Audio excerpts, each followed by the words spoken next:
Good afternoon, everyone, and welcome to the 11th talk of our Only One Team talk series, which is focused around innovation management. This series is hosted by the TechX team at Venture Center.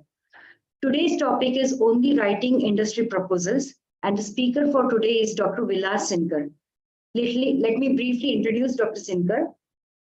Dr. Sinkar retired as Vice President Unilever Strategic Science and Head of Unilever R&D at Bangalore. While working as Vice President at Unilever R&D and earlier positions at Unilever, Dr. Sinkar set up several successful scientific collaborations with leading academic groups in India and abroad. He is interested in industry-academia collaborations. Currently, he is actively working with academia and various national science organizations in developing a roadmap for science and applications of science. He has also been on research advisory councils of some national labs and non-profit organizations.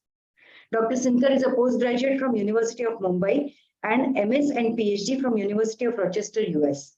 He did his postdoctoral research from Department of Biochemistry at University of Washington.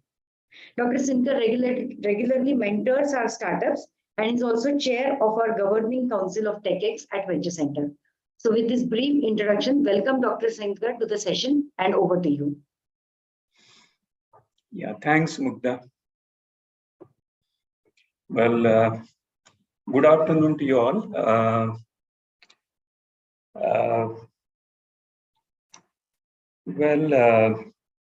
What I would do today is, while trying to stick to the topic, I will also try to answer some of the questions which I always get asked by various academics whenever I meet them regarding industry-academia collaborations. Yeah, and those questions I will deliberate on as we go along.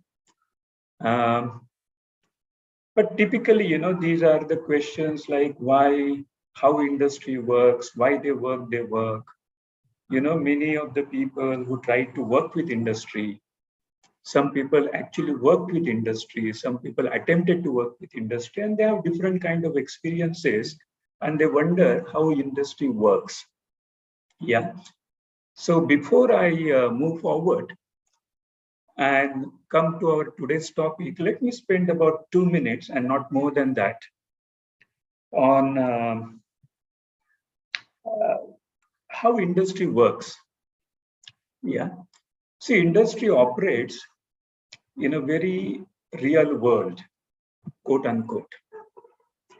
When I say real world, is the outside world where things have to work in a predictable manner. If they don't work, then your business goes kaput and you become the past. So you have to operate in a real world which is not very perfect, but you have to come solutions which work under those conditions. And you have to be very competitive because there is tremendous competition outside and there is everybody who is trying to get the market share from you. So unless you are better than others, your chances of survival on long term, they become minuscule. Yeah. So one has to be very competitive. One has to be innovative. And that innovation depends on the type of industry you can think of. For example, if you're talking about a construction industry, the innovation is very different. If you're talking about medical devices industry, the innovation is very different. And if you're talking about fast-moving consumer product industry, the nature of innovation is very different. The problem with most of the innovations, particularly where the consumer has a choice, has an issue. If you look at FMCG industry, you'll find that almost, and if you're optimistic, you'll find about 80% of the innovations which you take to market do not succeed. Yeah, and that's a very high rate of failure in spite of doing all due diligence and homework. Yeah, and so that puts enormous pressure on industry uh, to kind of be successful, cover all sides. You have to take chances, because unless you take chances, you cannot succeed. And yet, you cannot take chances where the penalty would be very high. So they really operate in a very difficult environment. It's a dog eat dog world quite often. And therefore, the flexibility for industrial people is not as high as we think from outside. They have plenty of money. Many of the large organizations spend billions of dollars on their R&D. But their pipeline of innovation is full for the next 4 years, at least for next 2 to 3 years. So under this situation, what happens if you want to do something new without really catching the right cycle of pipeline filling, you find that you may have a good invention, good innovation, good idea, but that does not move forward because it does not fit in the pipeline. So therefore, you may have a great idea, but industry won't be able to take it forward, because unless they take out something, they cannot put anything in. Yeah, so it's a very difficult world. So if you had some not so good experiences with industry, I'm just trying to tell you, please understand their limitations as well. Yeah. But I can tell you one thing from my own experience and the things I have seen around. Industry wants to work with academia, not only academia, wherever from where they can get solutions, they can get help. They want to work. Yeah. And usually when it comes to working with academia, they invariably go to the groups which have a good track record, solid IP, and willingness to work with industry. Yeah. And they would go on their own there, and they will not wait for those individuals to come to industry, because that is their utmost need. They have to survive by being innovative. Yeah. So some of you may say that, well, nobody has approached me so far. Although I have a great science background and I'm doing very good work, I'll tell you, it's just a matter of time. Be optimistic. And the way India is going, I think things will turn, and we'll discuss about that in a moment. Now let me share the presentation.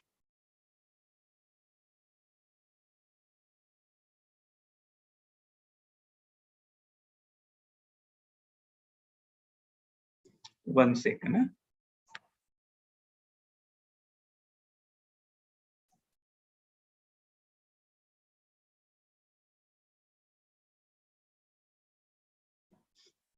Right. Can you, 1 second? Yeah, it's come up. Yeah, we can see. Yeah, you can see it. Now. Okay, good. Can you go full screen? Yeah. Good.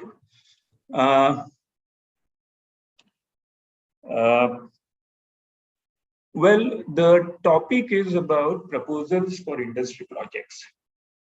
Dr. Sinkar, can you go full screen? I am on full screen, I thought. 1 second. Huh? Yeah. Thank you. Yeah, good. Yeah, that's good. Good, good. See, the topic is proposals for industry projects. Now, from within industry, I can tell you that in most of the industries, people really don't write full project proposals. Usually, we are asked to write one-page proposals, which describes the idea, describes the approach, describes what would be the impact if the project succeeds. And that one page then gets circulated, and then the people deliberate on that, and there is an extended discussion with presentation, and that's where the call is taken. Yeah. So within industry, the way proposals comes are very different. But I know industry also asks for proposal, which are very detailed, and I will come to that in a minute. If you really look at the detailed industrial proposals, which industry seeks from academia or whoever, are not really any different than the grant proposals that you would normally write. Yeah. That's and I don't want to get into the details of that, because if you get onto net and give the keyword grant proposals, and you'll find so many websites telling you how to write grant proposals in a nice ways. I can't do a job any better than that. So I'm not going to even attempt that. I'm going to tell you what industry looks for when a project proposal comes to them. They look for how sharp is the definition of the problem. Yeah. How good is the approach? Is it likely to work? Does it need to be complemented by something else? Yeah. Then one thing that they're always interested in is what will happen if this project succeeds. What would be the scientific, economic, or societal impact of your work? You may be surprised why scientific, but let me tell you, many industries are also interested in good publications, because that's also the credibility building. So that very much fits into their ways of working. When you're talking about economics, it's mostly about their business, and societal because of various other reasons. Yeah. They also look for well-defined milestones. Yeah. If possible, separated by dependent and independent milestones, and visual depiction, if we can do that. And this is all common, I think. If you write a grant proposal for, say, Bill Gates Foundation or for Wellcome Trust or any other organization, you'll find all these things are no different than what I'm saying.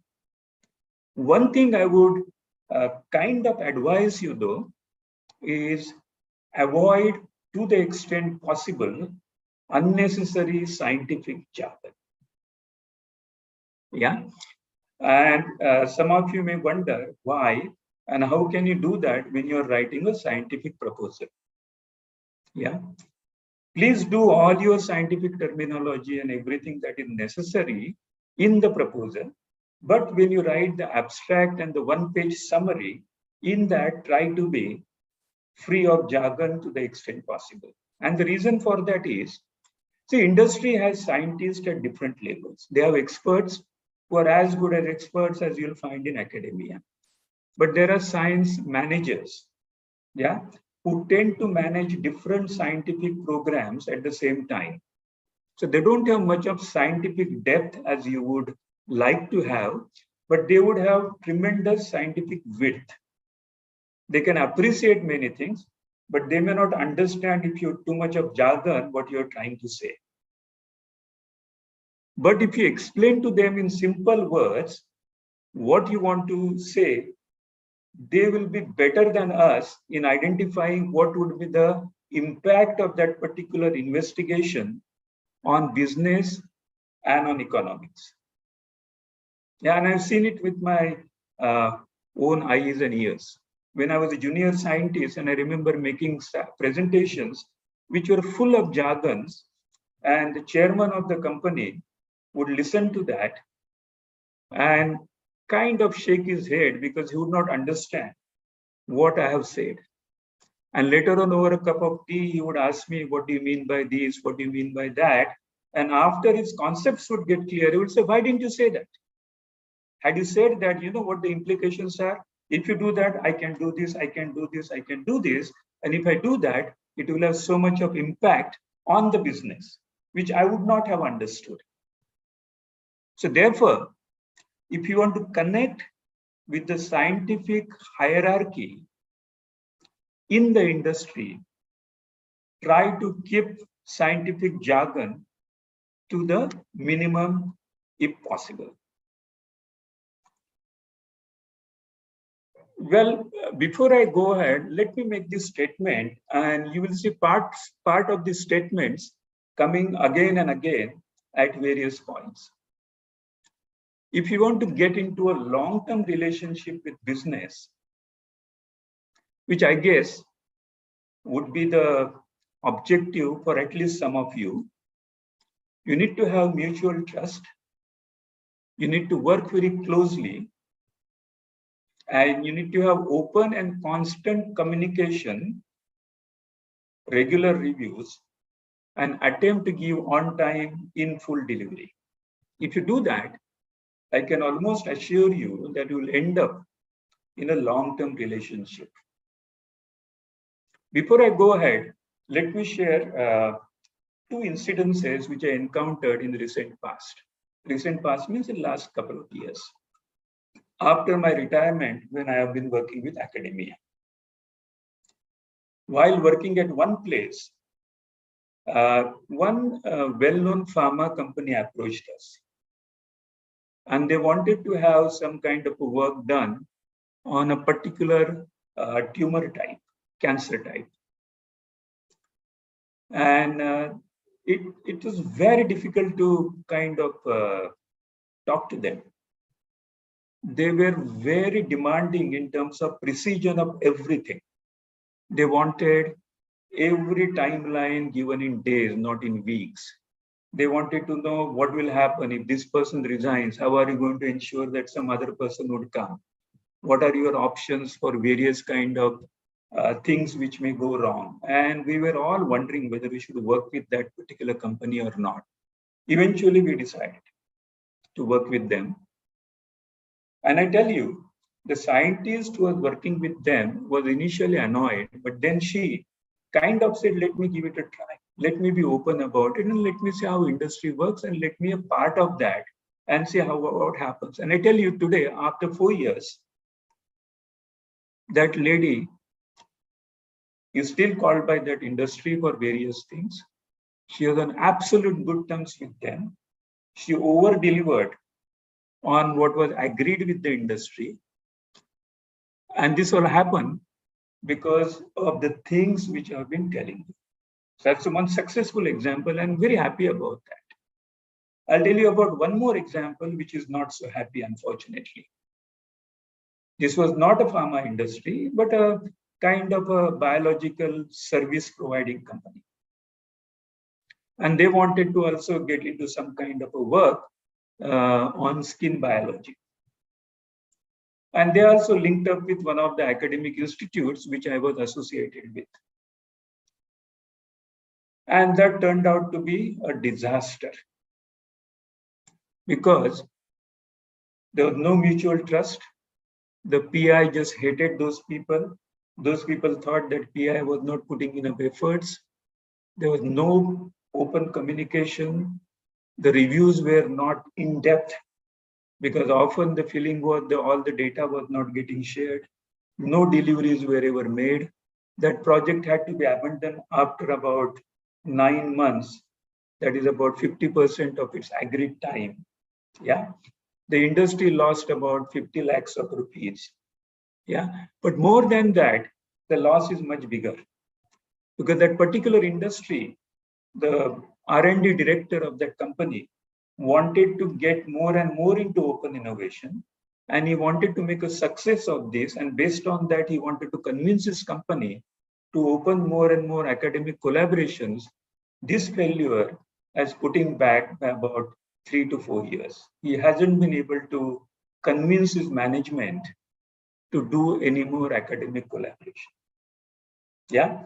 So moving forward, please remember the trust, open and constant communication, regular reviews, and close working is absolutely, absolutely critical. Deliveries are important, but if deliveries don't happen because of right reasons, I think industry does understand. Yeah. Now, if you want to get money from industry, you'll usually get two types of calls for proposals. If you get onto their websites or if you look at general announcement, you'll find lots of calls, particularly on websites these days, and I will show some of those as we go along. In this case, the formats for the application and the areas of the interest of the company are provided there. Yeah. And out of whatever 10x proposals they get, if they shortlist X, then they provide help to further sharpen the proposal using their scientists. So that's usually the way many people these days would attempt to work with industry, right? The second one, which I think is an option which is preferred when there is a appreciation and trust about a particular scientific group in the industry. Yeah. See, whether we know it or not, industry often tracks who is working in what area. Industry tracks their publication. Industry tracks their IP filing, and they have some kind of identified groups they would like to monitor. And at some point, they would come forward and approach these groups and say, we would like to work with you on the area of mutual interest. So this is kind of invited proposals. Yeah. And once you are in that league, usually you are working with industries reasonably smooth. Yeah. And usually it's a sign that you will have unlikely to have major issues in working with industries. So who does industry usually go to? I've said it, but I will say it again, to well-established science and technology area leaders with proven track records. The added thing is, of course, the converging or similar scientific interest. If there are previous successful relationships, that always counts.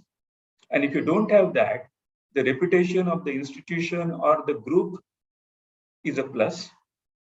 Sometimes, keeping the long-term view, industry likes to go to the young faculty members if they believe that they're going to be the future leaders with whom they would like to associate with. And we did it quite often, believe me. We often went to various assistant professors when we are convinced that their potential to grow as science area leader in that particular area was much higher than many others. So this is where industry normally goes to. The next question that will come in our mind is, yeah, if I am not in that league, how do I get into that league? Or how do I attract industry to work with me? Yeah. So one thing that is not negotiable, and believe me, all other things are negotiable, but this thing is not negotiable, is having top-notch science and technology credentials. Absolutely must. Yeah. So from my own experience, from what I've seen around, I always seen the people who are top-notch in their particular area are the people who are in demand in industry. Yeah. If they show willingness to work in adjacent areas which may be of immediate interest to industry, then it is, of course, even better. But certainly, the science and technology credentials are topmost. So if you ask me, what should I keep on doing? I will tell you, don't worry about anything else. Just focus on your development of your science and technology and establish a leadership position in that, and everything else will follow after that.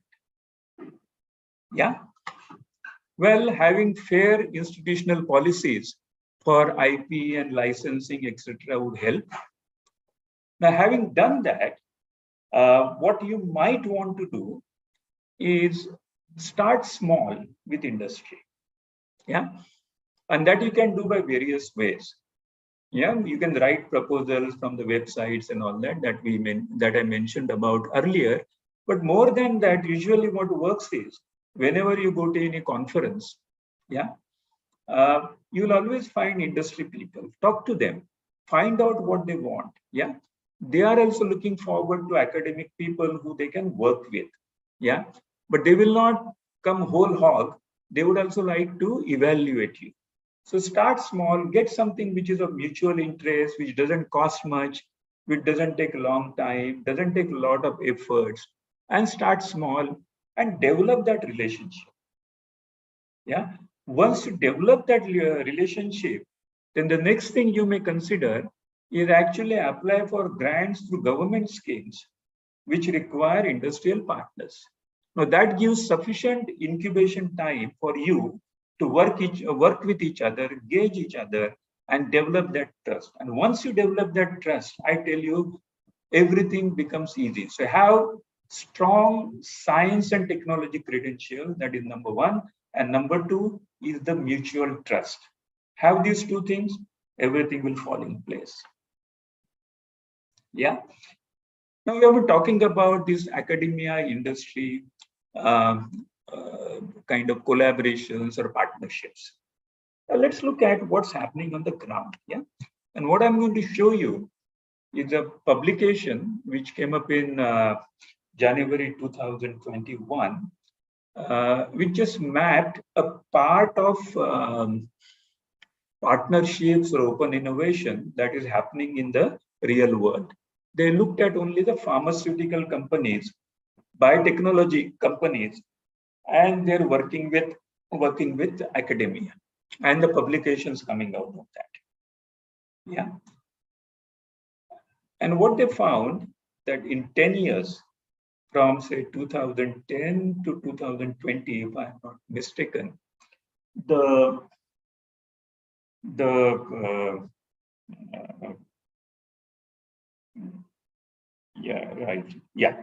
they found that the papers which came out of joint efforts had gone up by 400-fold in 10 years. Yeah. Now getting higher number is not is difficult, but not so difficult. So what is the citation?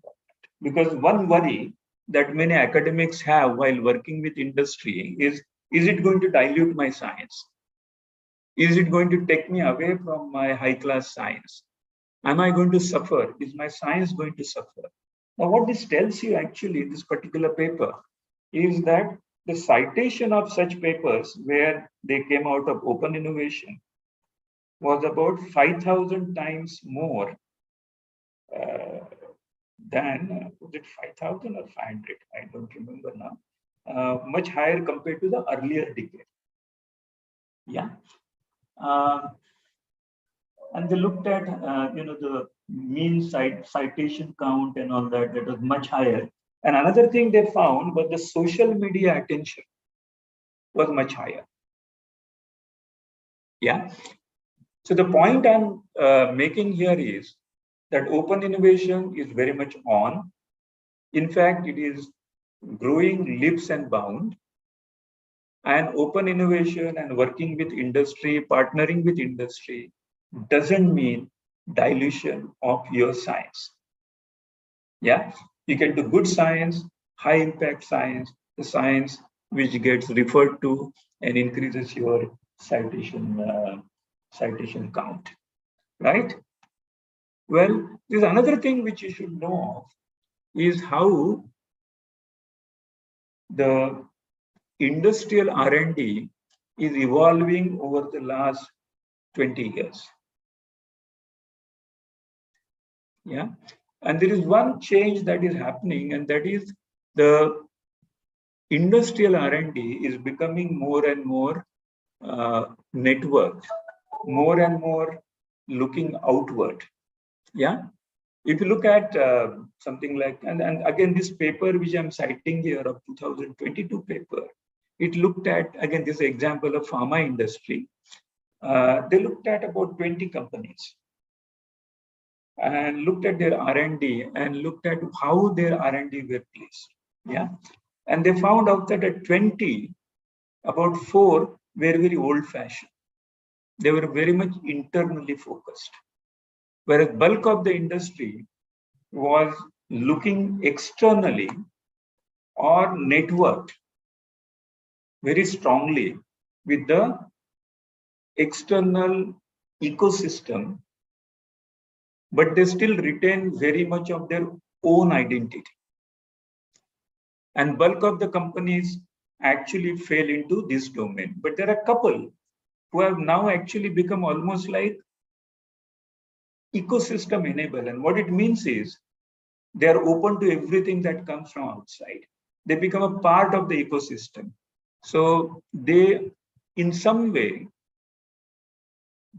they are not what they used to be, a private organization R&D system, but a very open R&D system, which welcomes everybody and interacts with everybody within that thing and becomes a part of that ecosystem. And one of the examples here is actually AstraZeneca's Discovery Center at Cambridge. So I'm giving that example to you because in a way, I know a little bit about it because my direct boss in Unilever, she used to be the head of CNRS in France before she took up Unilever job. She was also on AstraZeneca board, and she was the one who was responsible for kind of proposing this open innovation kind of R&D center at Cambridge to leverage the Cambridge University strength and the Cambridge startup and other ecosystem that exist around Cambridge. Yeah, so they spent about $1 billion and started this, and believe me, they operate in a completely open way. And there are a couple of other pharma industries who operate in that way. So the industry is also changing. Now, this is not true only for pharma industry, by the way. Companies like Unilever also have such connects with academia, and they have co-location schemes in University of I think it is Manchester, yeah, where 350 people from Unilever, they're always housed in the university campus, yeah, and they can access the university capabilities and the university startups. So this is becoming more and more common. So working with ecosystem and academia being a part of that ecosystem is a thing where the industrial R&D is moving towards. And this is not only a phenomenon which is happening in the West. I think it is, to an extent, has started happening in India as well. And I think it's just a matter of time before it becomes vogue in India as well. Yeah, there are some good examples, not on the scale of Cambridge, but something where you can see those offshoots. It's like if you go to IIT Madras, if you go to their research park, you'll find a lot of big industries starting their R&D centers there with a focus on a particular thing. You'll find TCS there. You'll find Tata Steel there. You might find the companies like the glass making company. I forgot the name of that. All these people are there because they find easier to interact with the ecosystem of IIT as well as the startups that are kind of flourishing around the IIT ecosystem. So this is what it is going to be in also in India. So I think to an extent I've answered the question that I've posed here, whether it is likely to happen in India or what is likely to happen in India. Yeah, I believe personally, and I think I'm right, is that academia and industry in India would have no option but to collaborate. And that's why, if you remember what I said at the beginning, if you are doing good quality science, and if you believe that industry should come to you and the industry is still not coming to you, believe me, it would happen one of these days. And the reasons are very simple. Yeah. Look at Indian economy. Indian economy is going, there are different figures, but roughly about at 8% level too. It means Indian industry is also going about the same rate. How you can keep, and once you're growing, you want to keep growing. If you want to have a bigger share, how are you going to have a bigger share? Only by innovation, right? Also, there's another thing happening in India. The Indian industry is becoming global. And the global environment is going to be more competitive than India. And how do you survive there? You have to be even more innovative. And where these innovations are going to come from? The wherewithal available to the industry from within is invariably not good enough to be innovative to the extent the industry would like to have. So therefore, they'll have to go to the places where can they get the ideas for innovation, where they can kind of mature the innovation. And those are the places which would be not only, but bulk of that would be academia. Many other things would be there. The startup ecosystem will be leveraged. There would be other things which would slowly come in India, where there will be development units, design centers. But let's not get into that. But industry will have to work with academia to be more innovative, to be more competitive. Yeah, they will work with academia wherever they find the best fit, and they will find the best capabilities.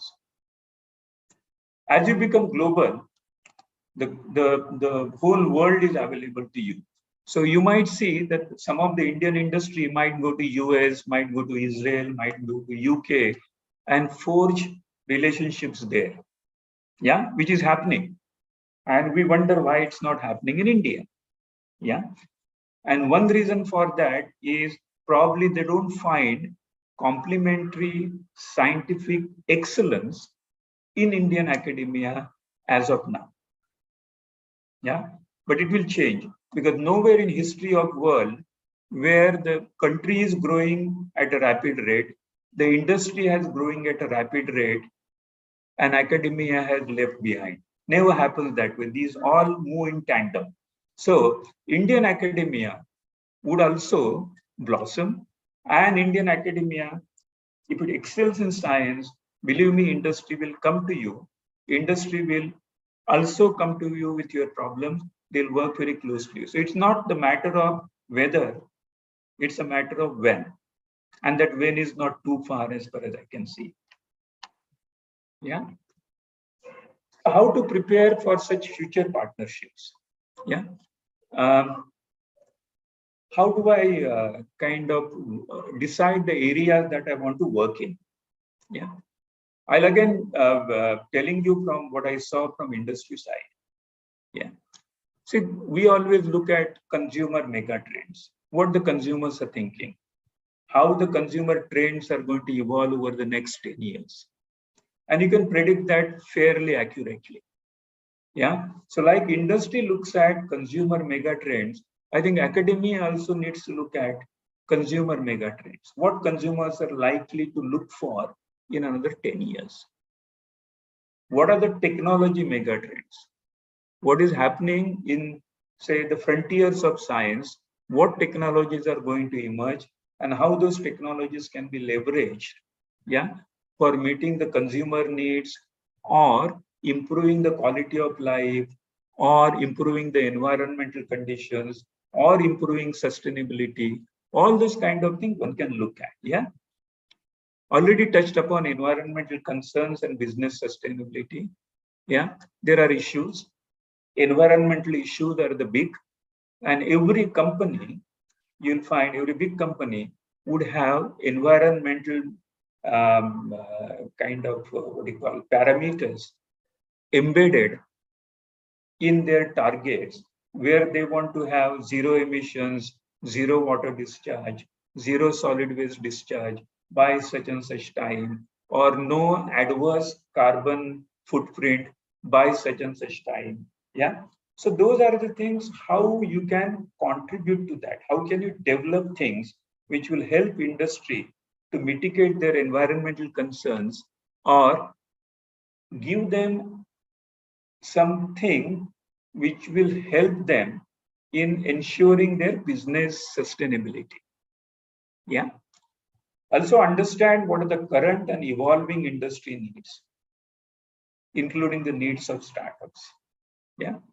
And the last one is, of course, the thing which I keep on saying again and again: develop your scientific and technological competence in areas relevant to consumer mega trends, technology mega trends, environmental sustainability, and business needs. And you'll soon find industry would line up outside your office. Yeah. Well, now, when you want to work with industry, there are two things come to my mind. You want to go to them with new proposals and you want to start on something totally new where you have scientific competence and industry wants you to use their scientific competence for doing something which they want. Yeah. Now, usually the large industries come there. Yeah. Because they want to kind of identify certain scientific things which are not understood today in the context of their business, and they want that work to be done by academia. So large industries would come to you and say, please do some basic research for me. I don't expect anything else. Do good basic research, publish it. If you find anything patentable, we'll patent it. But we want that understanding. Yeah. And we have done that quite often. We have gone to people where we have asked them to look at some brain functions in which we had interest 10 years down the line, or look at some kind of changes which happen in the skin in relation to diabetes, where the business was 15 years ahead. Yeah. So people do well in advance so that they're prepared for it. So that's something where the basic work gets funded by industry, but that can be afforded only by the large industries. Now, if you're already working on something and if you're looking for where that, when industry will come, at what point industry will come, and how industry will take it forward. Yeah. Now, generally, as a rule of thumb, large industry would come at a stage which will be slightly late. They will expect you to take it to something like a feasibility stage or the technology demonstration, and then they will take forward. SMEs sometimes do come at early TRL, like TRL3 or TRL4. But there is a funny thing there, I must tell you that. Some SMEs, they say they can't afford to come in at the TRL3 or TRL4. They want to have something which is absolutely ready at maybe TRL level 7. Yeah. I hope you understand what is TRL. Yeah. That's the technology readiness level. Yeah. So some SMEs say that they can't afford to invest money. So you take the package up to TRL 7 and then come to us. Yeah. But some SMEs who can afford, they will come little early, and startup, of course, can come much earlier, can take larger risk. Yeah. So they come in at different time points, and that's what you can expect if you are trying to get industry. Okay. Now, how are we doing on time? Let me see. Oh, we have got only 15 minutes. Right. Another 10 minutes, Dr. Sinkar, maybe, and then 10 minutes. Okay. What I will do, Mukta, yeah, is I will show some live examples. Yeah. How to look for what industry really wants, and how to approach them. Yeah. I've taken a couple of examples there, which are live examples. Right. I've taken a couple of pharma industries and a couple of food industries. And we don't have to spend much time here. See, most of the industries today, they have all their wants articulated on their website. Yeah, if you go to Pfizer, you'll find they fund global health through various grants. Yeah, but their grants are of two types. One type of grant, what they call as investigator-sponsored research, there they support work around or about their therapies. Yeah, look at that red box which I've created. At the end of it, you will see Pfizer supports investigator-sponsored research projects that advance medical and scientific knowledge about our therapies. That is whatever Pfizer has been providing. Yeah. So they want to kind of restrict these grants only to their biological molecules or their therapies. But they come out with their calls at regular intervals, and they identify the areas, and you can then apply for those areas. And then depending on the way they find it suitable, you can have relationship with them.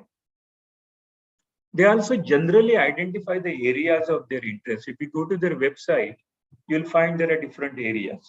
And if you click on one of those areas, for example, I've taken here anti-infectives, you'll find they have articulated their interest. They are interested in antimicrobial resistance. They are interested in AMR prevention. They are interested in antimicrobial surveillance. So if you are working in that area and if you have some good ideas which you think would help them, they would entertain such applications. But besides this, like any other good company, Pfizer also supports general research, which is not based on their own therapies or their own biological molecules. They are willing to provide you funding for the area which is unrelated but interesting and may be useful later. Yeah. So if you go to their website, you'll find such information, and there are examples where people have gotten funding. For example, Pfizer India, they carried out some kind of a competition, and the startups and some startups have won that. If you go to company like AstraZeneca, which I was mentioning earlier, because they're very, very open in terms of their R&D, go there and you'll find they have identified the areas, molecular strategies to mimic off-target toxicities of antibody drug conjugates, RNA structure. You go there and you can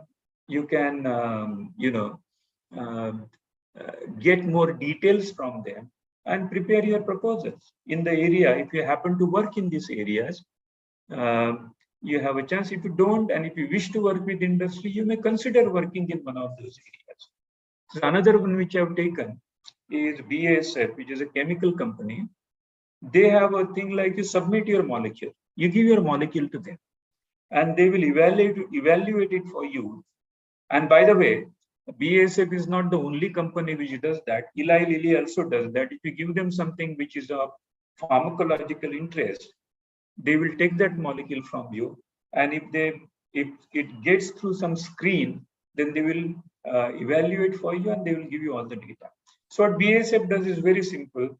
You give them the molecule, you upload the file structure, they do in silico evaluation, and if it is interesting, they do in vivo test, and then they give you the data for publication. If they find there's a merit in further modifying that molecule or doing something more, you can start a very formal collaboration with them. Yeah. Right. Let me give you an example of one food company, Nestle. Yeah. Now, Nestle again does it the same way like any other company. They have their R&D, and they also have open innovation programs from their R&D. But they also do something which is very similar to what pharma industry is trying to do. Yeah. They have their own kind of accelerator in Lausanne, and that is kind of open to anybody who wants to go in with their idea, use all their resources, and come out with and evaluate their idea. And they provide all the necessary expertise that they have in-house in relation to food. Their only idea is it has to be in relation to food or health. Yeah. So companies are moving in that direction. Yeah. Then another thing that Nestle does very successfully is to complement their internal capability. They work closely with a lot of academic institutions and public organizations in the world. Yeah. And as you may imagine, their focus is going to be health and nutrition. Yeah. And some of the products like coffee and cocoa. Yeah. So one of the areas that they entertain applications is in the area of sustainability. Yeah. Because they're big in coffee, the biggest coffee company in the world. I think they're one of the big chocolate companies in the world. They're one of the biggest dairy company in the world. Yeah. And dairy is becoming a word no today because of its high environmental impact. Yeah, its impact on what do you call that? Production of methane, and therefore affecting what's the word for that? Anyway, basically dairy Climate change, greenhouse gases. greenhouse gases. That's right. The greenhouse gases. Yeah. So dairy is pretty bad for that. And Nestle wants to have solutions for that, and they're very open if you come out with some sustainable dairy, or if you can reduce the methane gas production, or if you come out with less water usage in dairy. Yeah. Similarly, in agriculture, yeah, cocoa and coffee both have some issues. Cocoa has issues about sustainability, about it, it being sourced from the countries where the labor is used kind of in a wrong way. Yeah, coffee requiring more water.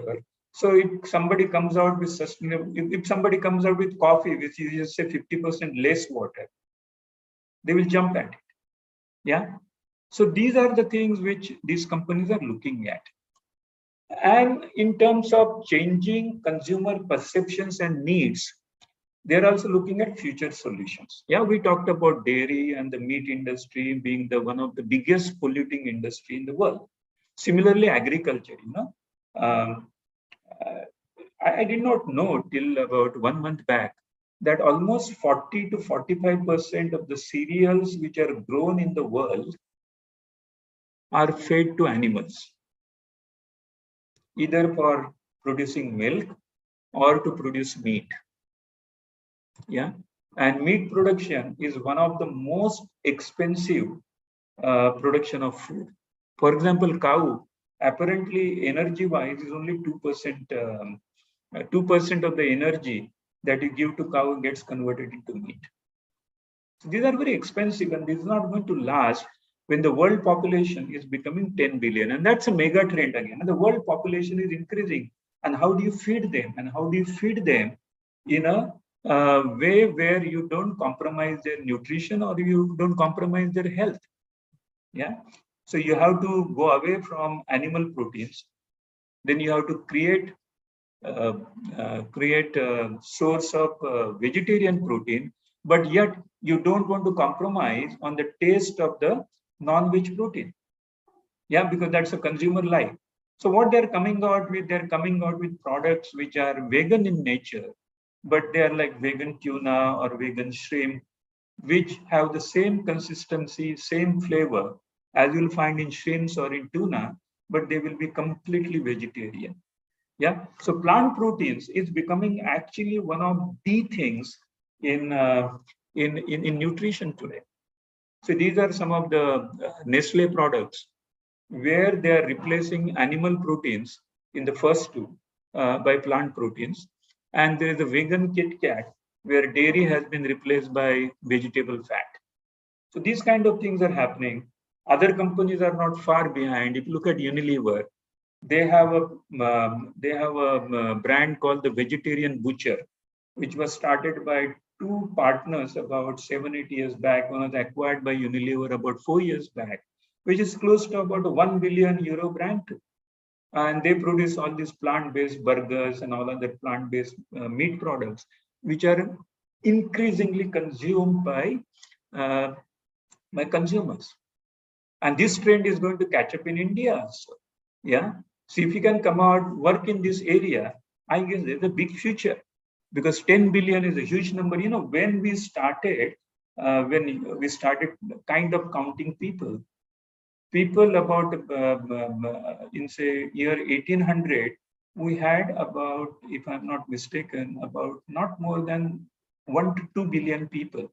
So in about 150 years, we have more than triple our population. Because if the population keeps on growing like this, and by 250 it will start coming down. But till then, how do you support people without really compromising on environment? So the animal protein, plant proteins, plant-based products are going to be more and more popular. Just to end, I showed you examples which are multinational to an extent, but these kind of things are happening in India. Indian companies are also innovating. They are also linking up. Tata's have just showed that they had 3,300 innovations implemented over 2 years. Infosys also has a network of startups which they use very effectively to kind of meet their global needs. TCS has similar kind of a 360-degree innovation network where they go all over, and they believe, and which is true, that the disruptive innovations would come only from combination of various innovations along the entire spectrum. Yeah. So if you go to websites of the companies who has products of your interest, you'll find enough information and names of the people to whom you need to connect with. And if your idea is good, they will certainly take it forward. Yeah. What would help is actually you having a good name in science and technology. To sum it up, academia and industry partnership is not a choice, but an imperative. Industry is usually keen to develop long-term relationship with competent and committed academics. There are many problems which can only be tackled through academic and other partnership. Use government-supported avenues to start with, and later on independent avenues to start partnerships with industry. Usually industry open innovation managers or directors, you find their names on their websites, write to them, and invariably they will write you to back. Develop informal and formal relationship, informal to start with, start small, generate mutual trust, and grow with time into long-term relationships. And once you have these relationships, once you understand each other, writing proposals, yeah, will become unnecessary. People will come to you and give me just milestones and tell me what money you need and what else would you need from us. Yeah. And I believe in India, the time may not be the best at this point, but certainly if you look at the vector, it is pointing in the right direction. More and more academic industry collaborations. But looking at the future, the way India growth story goes, I think we will see, I don't know, golden era or not, but certainly a better era for industry and academic partnerships. Be a part of that and contribute to the growth of the country and growth of people. Right? With that, I will end. And if you have any questions, I'll be more than happy to take. Thank you, Dr. Sinkar. I think there are a few questions here, so maybe I'll pose those to you and then you can address those. Yes. Okay. Yeah. So first one asks, what is the motivation of industries in supporting open innovation? What is the usual profile of those industries and how much funding is given by the industries in open innovation? Right. See, what is the motivation? Yeah. There is a genuine feeling within industry, and that is right, is that they don't have enough resources or enough capabilities in-house to be competitive in today's world. Because the innovation cycles are coming down, are becoming faster, are becoming shorter. So therefore, they need to innovate faster, and they can't do it with their own in-house strength. And no matter how much they try to build, they can't really build what is available outside. So they want to go outside wherever they can get the best capabilities and work with them. So it's very simple. It's a matter of survival. It's a matter of growth. Yeah, there is no other motive behind it. Does that answer the question number one? Partly, yes. Yes. So basically, is there, so of course, I think you also mentioned, Dr. Sinkar, once that, look, if you take the biggest of companies, their R&D budget is nothing compared to what the whole rest of, I mean, all the governments of the world invest, right? And so on and so forth. So the volume, just the sheer size of it, I think requires us to interact with many other people. But I think the question related here is, what's the Do all of the companies give you open innovation projects, or is it limited to some? And how much funding is given usually? Yeah, right. I'll come to that. The second part of the question. See, it depends. It honestly it depends. I'll give you one. I'll tell you where I dealt with about 7-8 years back, where we had given funding up to 2 crores. Yeah, for a project of 2 years, and these projects were not the product oriented, but more of understanding into the science domain kind of projects. Yeah. So 2 crores, now 2 crores is, I don't think it's difficult at all. Yeah.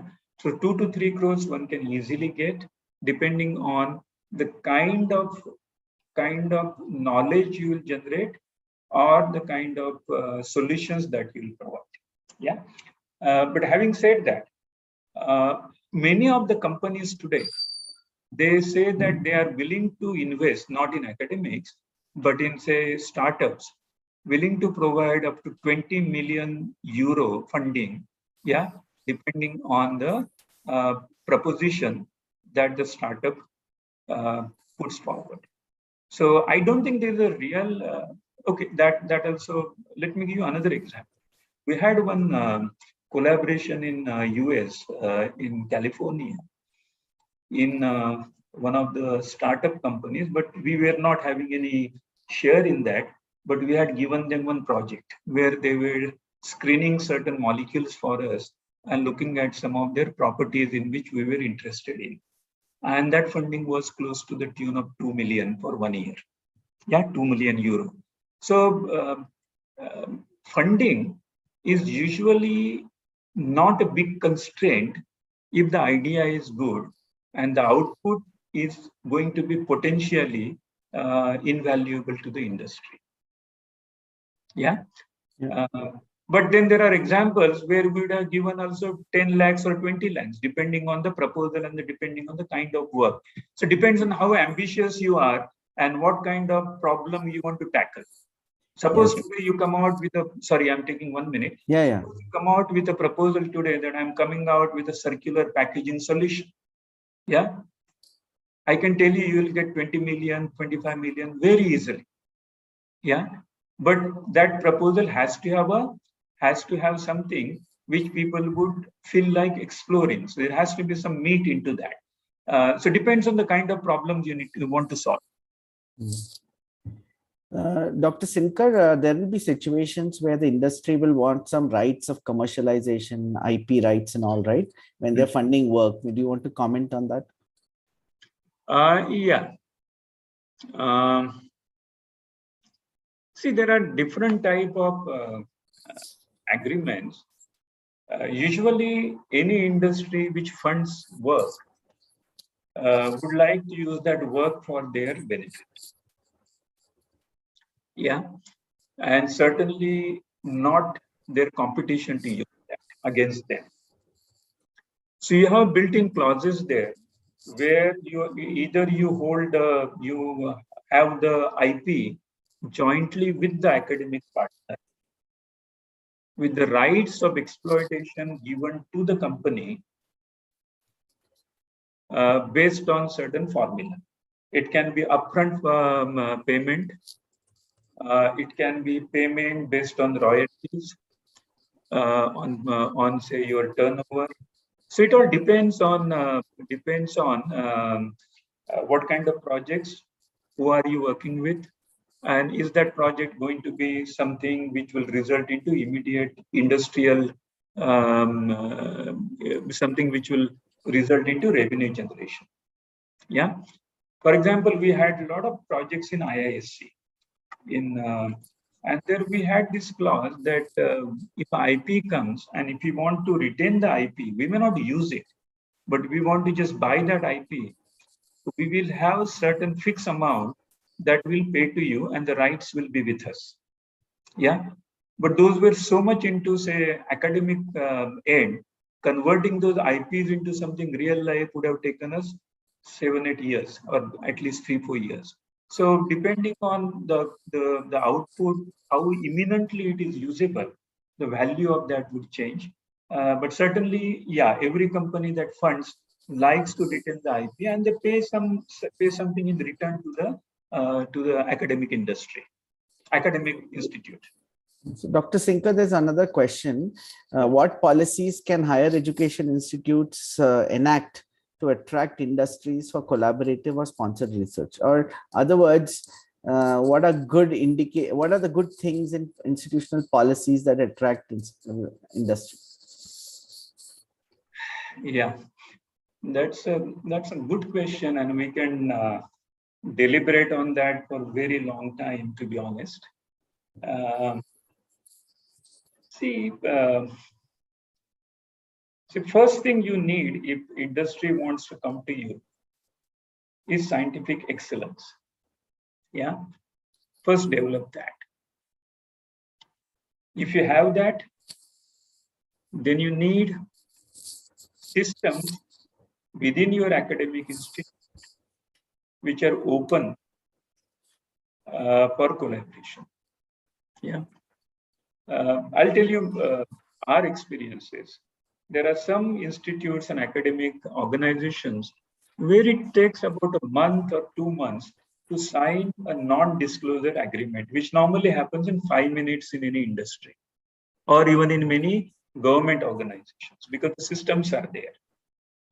Yeah. So have your systems ready where somebody comes, your NDA is ready, just sign it and you start discussing.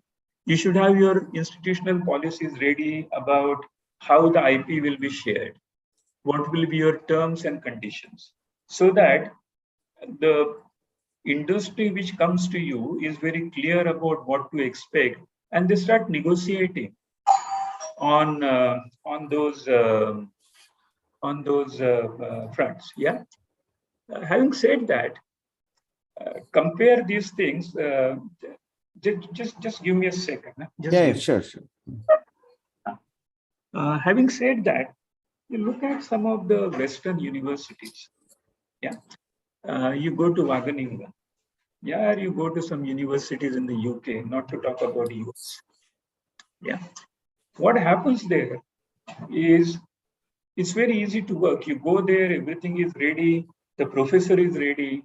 There are students who want to work on industrial projects. There are theses which are written on industrial projects.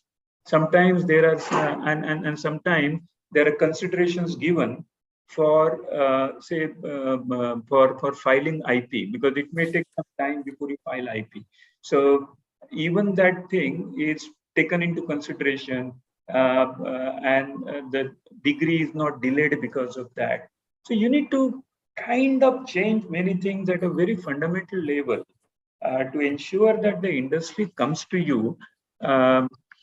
Industry will come to you, because I think industry will have no option after some years. But that will all depend firstly on how deep your scientific capabilities are going to be, and how complementary those are going to be, how good your and friendly your institutional policies are going to be. Yeah. Once you do that, I don't think industry will kind of hesitate to come to you. Yeah. So there's sorry, I don't know how much time, Mugdha, we have, but a couple more questions. Can I take them or not? Yeah, I think just one or two. Yeah, okay. So there's a question on whether how important is TRL levels before an industry comes, technology readiness levels. If somebody has a technology on offer, at what level would industry be interested to collaborate with an academic? Yeah. Just before Dr. Sinkar proceeds, let me remind the attendees, the feedback link is up in the chat box. Please do not leave the session without giving your feedback. It's very critical for the talk series. Yeah. Dr. Sinkar, over to you. Yeah, thanks. What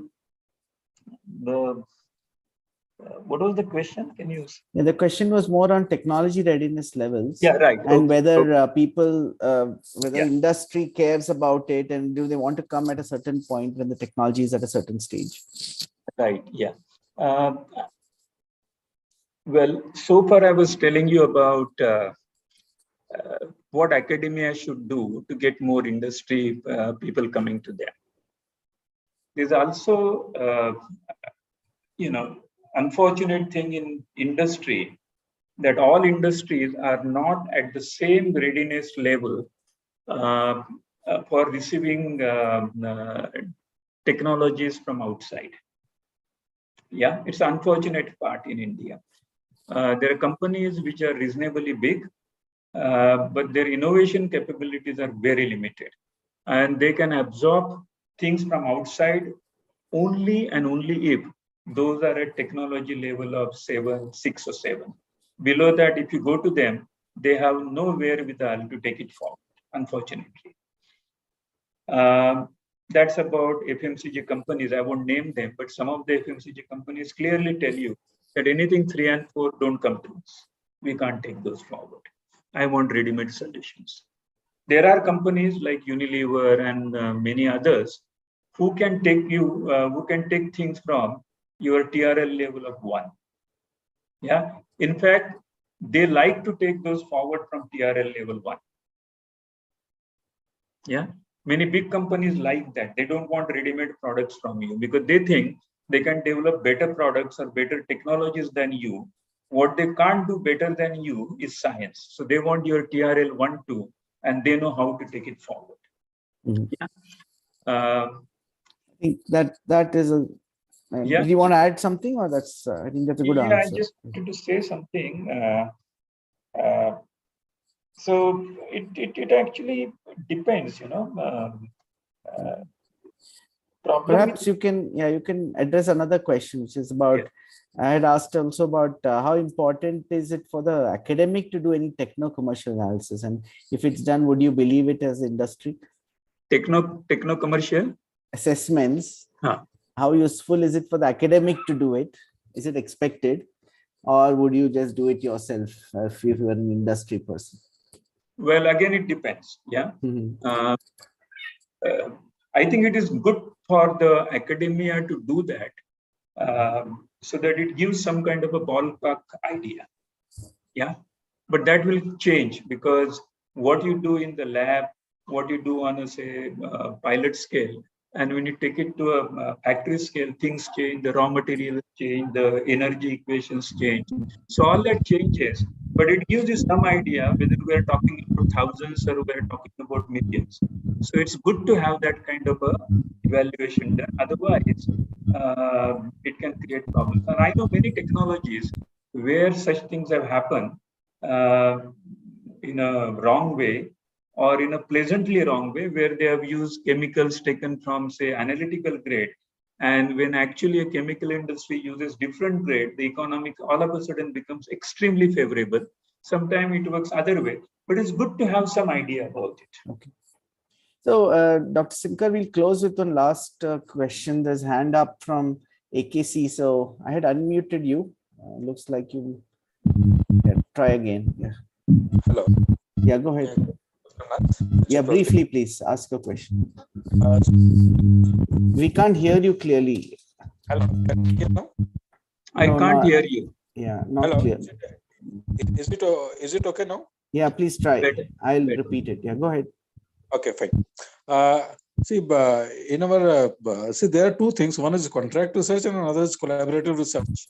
That is one. The contract research industry is given the money, and everything is being done at the scientific academic lab.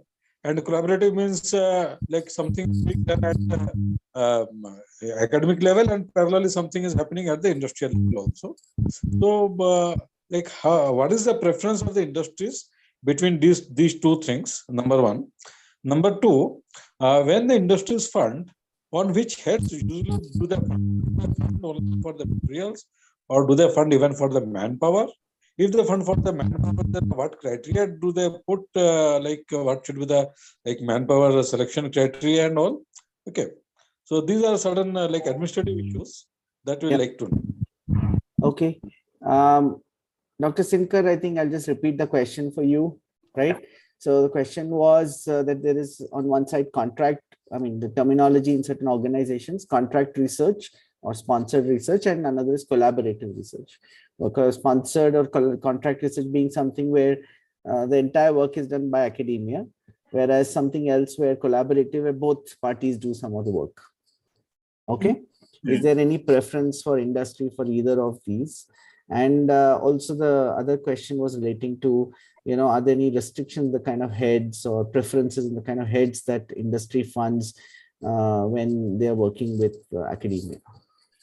Well, see, whether collaborative or contract or sponsored, yeah, the answer to that is like many other answers, it depends.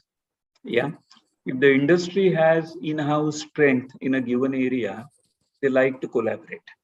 Yeah, so they have competent scientists within, they have scientists in your academic organization, they interact with each other because the industry finds that much more useful. Yeah, if they have in-house strength. If they don't have, then of course they will go for your contract research or they will go for sponsored research. Yeah, we in industry tend to make some distinction between contract research and sponsored research. Contract research is something where you pay everything and you also pay something more so that all the rights of invention and everything comes to you. But let's not get into that. Yeah. So answer is it depends. Collaborative is preferred by many organizations. Some who don't have internal strength will go for the other ones. And the next one is about the headings. Yeah.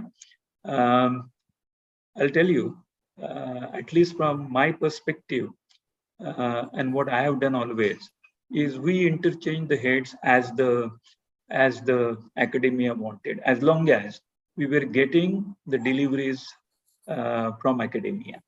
Yeah.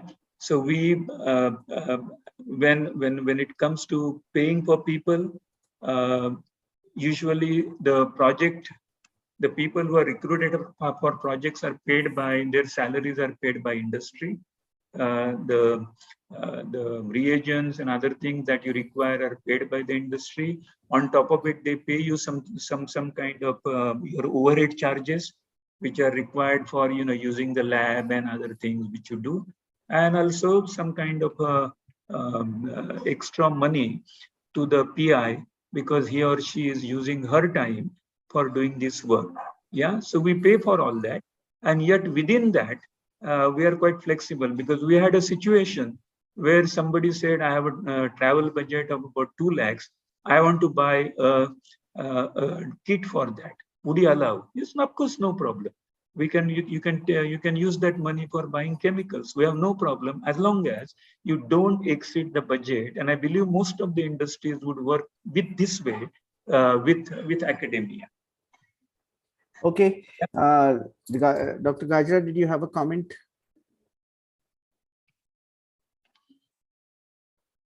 I was trying to unmute him. Sorry. Hello, can you hear me? Yeah, please, quickly, please comment. Yeah, sure. So this was, building on to the economics query that, someone had. So, in industry, usually what we look for is, 3 cases. One is what we call probability 90, which is the case, where you are already there. So if you are at, say, TRL level 2 or 3, then you may actually know how much, it would cost to build a product or service. And then we have a case, we call it probability 50, where in the, say, next a year or so, how much you would like to reduce it to, and what would the strategy to do that. And the third case is the P10, the probability 10 case, which is actually the long term and the number where actually your product should be positioned. For example, Dr. Sinkar mentioned about the alternative meat or dairy milk. So if we have to, mark at a price at which the milk is already available. And if you are talking of sustainability, then maybe, you can add some premium of, say, 15-20%, because nobody would pay more than that. So that's how the economics should be worked out while you are developing the process throughout the journey. That's what I wanted to add. Yeah, thank you, Dr. Gajra. I think we will stop here for the day. Dr. Sinkar, thank you so much for your valuable inputs for covering this entire broad session. Let me alert you to the upcoming talk in the series, which is on 28th of Feb next by Dr. Priya Nagaraj, which will be around only grant writing. So please do join in and please do give us your feedback for this session also. Thank you once again. Yeah, thank you, Dr. Sinkar. Thanks a lot. Yeah, thanks. Appreciate you taking the time out. Thanks, Mugdha. And thank you all. Yeah, bye-bye. Thank you. Bye.